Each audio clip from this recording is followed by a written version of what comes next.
concerned that this may mean higher prices. Calgary-based Lynx Airline is closing. Flights from the budget airline will no longer be an option for travelers after February 25th.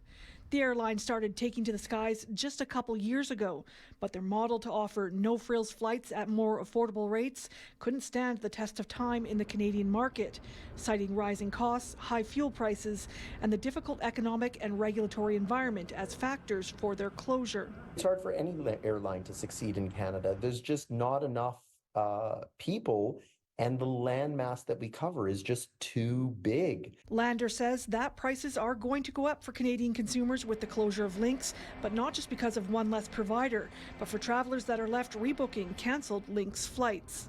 But you're one less week, one less month closer to your travel date, for sure then it's going to cost more money.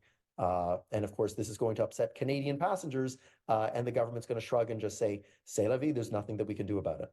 Air passenger rights advocate Gabor Lukács says the main question that needs to be asked in Lynx Air's closing is what's going to happen with passengers that are owed money from the airline. What I would like to see going forward is a legislation that puts passengers at the front of the line in airline bankruptcies with respect to compensation, repatriation costs, and so on. Because then the financial institutions would be the ones that would actually call out if something goes wrong and possibly pull the plug early, or they would actually put steps in place to ensure that their money is protected and therefore the passengers' money is protected. And as for the future of airline carriers in Canada, Lander says if the Canadian government eased up its regulations, allowing international airlines to fly domestically, it would create competition.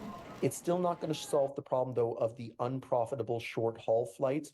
Who's going to want to fly to Saskatoon? Who's going to want to pick up people in Fredericton and take them to Quebec City? But at least it would address some of the problems that exist on the major long-haul routes and create lower prices, so that even if you had to pay higher prices on some of those short-haul routes, you would still find cost savings for the consumer. In Calgary, Danina Falkenberg, City News.